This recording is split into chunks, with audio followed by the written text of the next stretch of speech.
Anchors हैं, हमें हर तरीके की खबर देनी होती है। तो ऐसी ही एक खबर जो कि बहुत बड़ी खबर थी उस वक्त की, बेनज़ीर भुट्टो की शहादत की खबर देना, और वो खबर दी उस वक्त के चैनल पर वसीम बदामी ने। और वसीम बदामी में से टेलीफोन लाइन पर मौजूद हैं। वसीम, मैं जानती हूँ उस वक्त हम एक ही चैनल में थे, काम कर रहे थे, और जब आपके ऊपर ये वक्त आया कि आपको टॉक बैक पर बताया गया कि वो वक्त एज ए एंकर आपके लिए कितना कठिन था वो खबर देना।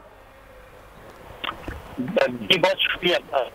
मेरे पूरा जो करियर है न्यूज एंकरिंग का, उसकी सबसे ज्यादा यानी सबसे ये वो लम्हा था कि जब जो मुझे कान में बात बताई जा रही थी, दोहराई जा रही थी और बार बार दोहराई जा रही थी, लेकिन इस खबर को मैं ब्रेक ही नहीं कर रहा था। मुझे याद है, मुझे ऑलरेडी ड्रामा की सूरत हुई थी, रहमान मलिक साहब की सिक्योरिटी एडवाइजर, उनसे थोड़ी देर पहले हमने बात की, उन्होंने कहा कि बिल्कुल खैरियत से कुछ भी नहीं हुआ बेनज़ीर साहबा को, तो बात ही खत्म हो गई। फिर जरदारी साहब को लिया तो उन्होंने कहा कि नहीं, मामला बहुत खराब है। फिर कुछ देर बाद जब बताया गया कि बिल्कुल डायरेक्ट कान में आवाज आई कि मैंने इस खबर को ब्रेक ही नहीं किया, because I was not ready to believe it.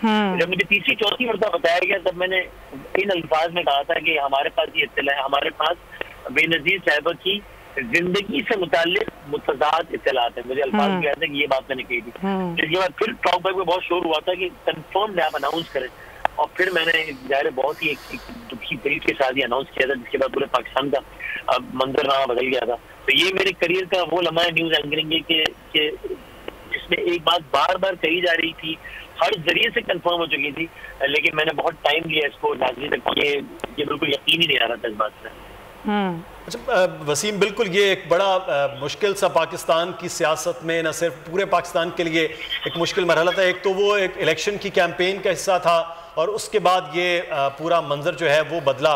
लेकिन मोहतरमा बेनज़ीर भुट्टो ऐसे सियासतदान, आप रोज़ मिलते हैं वज़ीर आज़म से लेकर अपोजिशन लीडर्स तक, उनसे बात भी होती है।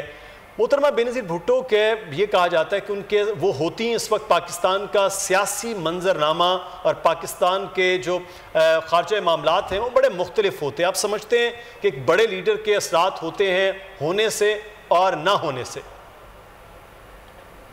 यकीन इस बात का, क्योंकि ज़ाहिर उनकी तर्ज सियासत से तो इख्तिलाफ कर सकते हैं, लेकिन एक तो पाकिस्तान की बेहतरी के लिए ये बात जरूरी है कि इस तरह की सियासी जमातें हों कि जिनका वजूद चारों जमातों, चारों सूबों में हो, चारों। अच्छा वसीम बदामी, हम मजीद इस पे बात करते हैं, मैं कता कलामी की माफी। सब्सक्राइब करें और बेल दबाएं ताकि कोई खबर रह न जाए।